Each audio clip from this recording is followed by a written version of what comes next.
6.17 대책이라는 고강도 부동산 규제에도 집값 상승세는 좀처럼 수그러들 줄 모르는 분위기입니다.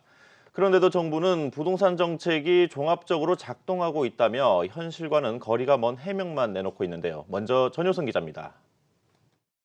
김현미 국토교통부 장관은 국회 예결위 회의에 출석해 지금까지 부동산 정책이 종합적으로 작동하고 있다고 자평했습니다. 종합부동산세 인상 등 후속 조치가 남은 만큼 부동산 정책을 실패로 보기에는 이르다는 입장입니다.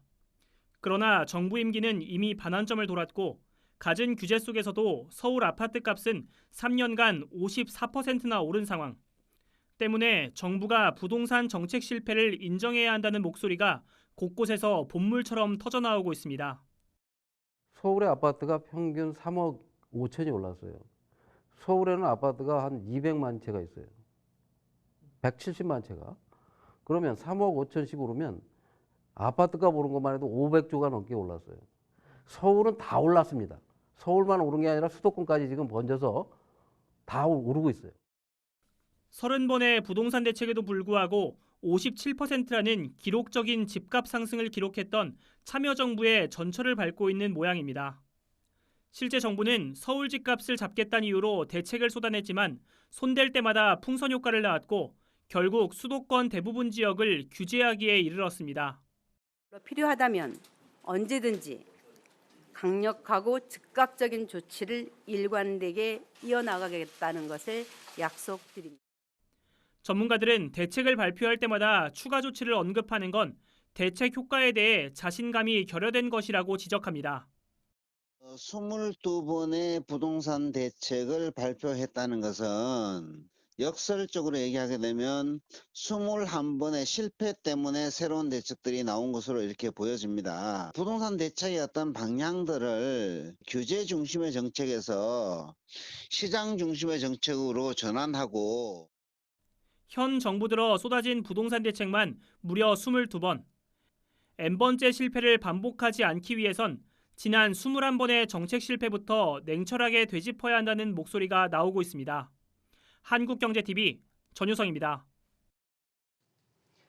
잦은 규제에도 집값이 안정될 기미조차 보이지 않다 보니 이제는 부동산 시장에 내성이 생겼다는 말까지 나오고 있습니다.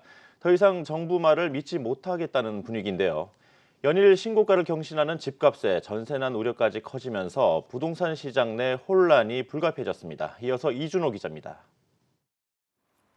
서울 마포구 일대의 대장주로 꼽히는 한 아파트 단지입니다. 지난달 전용 면적 85제곱미터가 15억 6천만 원에 팔려 역대 최고 가격에 거래됐습니다. 강남, 강북 살 것 없이 서울 전역에서 아파트 값은 연일 치솟고 있습니다. 규제를 피한 김포와 파주 등 수도권 곳곳에서도 신고가 거래가 속출했습니다. 정부가 부동산 시장을 잡겠다며 연일 엄포를 놓고 있지만 시장의 반응은 정반대인 겁니다. 집을 사기 부담스러워 전세나 월세로 눈을 돌려봐도 불안하기는 마찬가지입니다. 서울과 경기 지역의 전세값은 11개월째 상승 중인데 6.17 부동산 대책으로 매물마저 씨가 말랐습니다. 실제로 지난달 서울 아파트의 전월세 거래량은 6,611건으로 급감하며 2개월 연속 10,000건을 밑돌았습니다.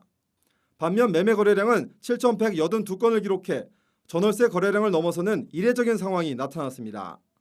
최악의 전세난이 우려되는 상황에서 차라리 집을 사자는 움직임, 바로 집값 급등을 예고하는 전주곡인 셈입니다. 22번에 걸친 대책이 땜질식 처방에 그치고 역효과만 불러오자 여권 내 지지층마저 등을 돌리고 있습니다. 참여정부 당시 청와대 홍보수석을 지낸 조기숙 이화여대 교수는 현 정부의 부동산 정책에 일침을 가했습니다. 범여권인 정의당도 진보 성향의 시민단체들도 모두 강도 높은 비판의 목소리를 냈습니다. 차라리 시장 전체를 거시적으로 반전시킬 수 있는 그러한 정책들을 어느 정도는 좀 넓게, 좀 깊게 써야 되는 시기인데 정부에서는 그런 것들에 대한 고려들이 많이 부족한 게 아닌가라는 생각을 하게 됩니다. 하지만 정부는 여전히 규제 지역 확대와 보유세 강화 등 추가적인 규제책 마련에 골몰하고 있습니다.